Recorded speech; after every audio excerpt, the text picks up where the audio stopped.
Finalement, la dernière question de Jérémy porte sur son cas personnel. Il me demande comment est-ce que tu monétiserais un site sur une niche donnée, en l'occurrence le parcours.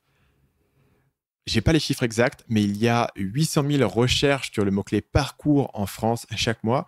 Disons que chaque prospect fait en moyenne 3 recherches par jour, ça fait 10 000 prospects. Si sur ces 10 000 prospects, seulement 10% achètent, entre parenthèses, c'est beaucoup. Ça fait 1000 fois 3 euros de marge, ça fait 2000 euros net par mois. On peut compter comme ça. Donc le calcul ici, ne vous inquiétez pas si vous ne l'avez pas suivi, parce que ce calcul est dingo.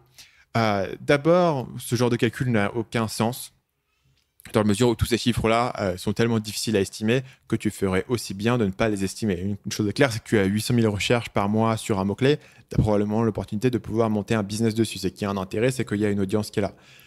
L'idée que les gens font 3 recherches par jour sur le même mot-clé me semble assez improbable. L'idée aussi que tu vas pouvoir vivre en faisant 3 euros de marge par client, c'est beaucoup, beaucoup trop faible comme marge. Et finalement, l'idée que tu vas pouvoir faire un business et que tu vas gagner 2000 euros maximum, puisque dans cette hypothèse-là, tu as l'ensemble du trafic organique sur le mot-clé, ce qui veut dire que tu as essentiellement 100% des rankings sur la première page pour gagner 2000 euros.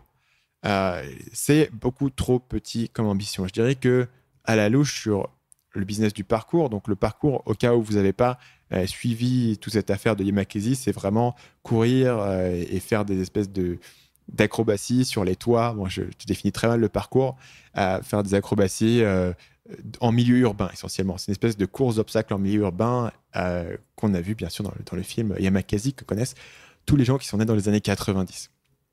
Sur ce business-là, et si tu vas le faire sérieusement, vise au moins un potentiel de 10 000 euros par mois en bénéfice. C'est-à-dire, dans ce cas-là, essayer d'avoir 500 clients par mois et faire 20 euros de marge par client, quoi, au minimum. Et peut-être essentiellement augmenter cette marge-là. Mais tu ne peux pas vivre avec un business qui va faire 3 euros de marge et qui va faire 2 000 euros.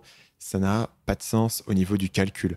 Plus globalement, le calcul que tu fais là, si tu veux, porte sur tellement de suppositions qu'il n'a pas de sens vraiment en termes de business. Tu vas vendre des produits et surtout si tu ne sais pas encore quoi vendre. Donc, à la question de quoi vendre, il y a pas mal d'options. La première option, c'est de vendre des produits d'information, évidemment, de vendre des produits pour apprendre à faire quelque chose, apprendre à faire certains mouvements de parcours. Ça pourrait marcher. L'e-commerce, et notamment ici le dropshipping, peut être assez intéressant. Le dropshipping, c'est quelque chose que beaucoup de gens font mal en se disant qu'ils vont trouver un produit sur AliExpress, mettre des pubs sur Facebook et faire du profit.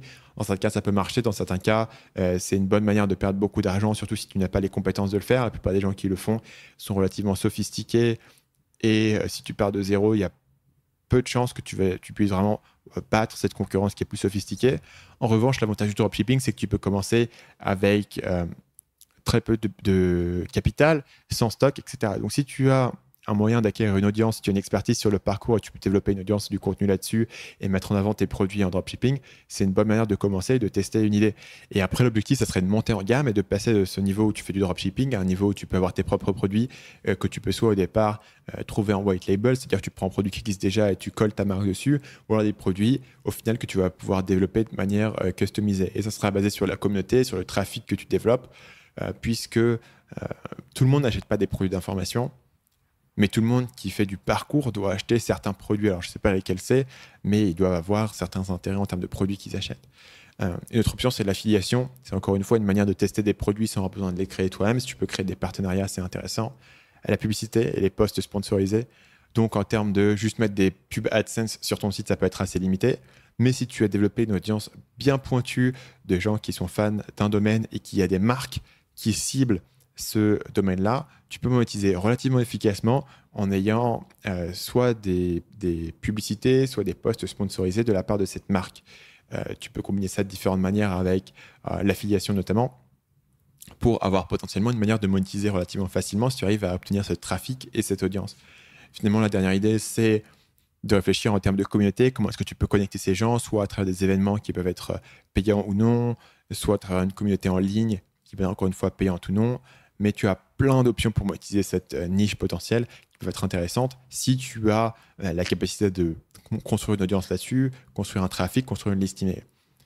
La question de comprendre comment tu vas monétiser vraiment, c'est plus que les techniques que je viens de te lister, c'est de revenir aux fondamentaux. C'est-à-dire, pourquoi est-ce que ces gens cherchent le parcours? Pourquoi est-ce qu'ils veulent apprendre le parcours? Quels sont leurs problèmes dans le parcours? Qu'est-ce qu'ils essayent de résoudre? Quel est le problème? Ce serait la première question que tu vas te poser.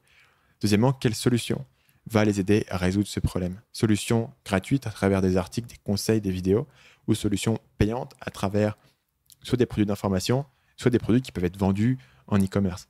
Et si tu reviens à cette idée de problème et de solution, tu résous ton problème de monétisation. Salut, c'est Stan, j'espère que vous avez apprécié cet extrait du podcast Marketing Mania. Bien sûr, vous pouvez retrouver l'ensemble des épisodes du podcast, y compris les instructions sur comment vous abonner sur l'application Apple Podcast ou sur votre téléphone Android en vous rendant sur mon site à l'adresse marketingmania.fr/podcast. Je vous ai mis le lien dans la description de cette vidéo.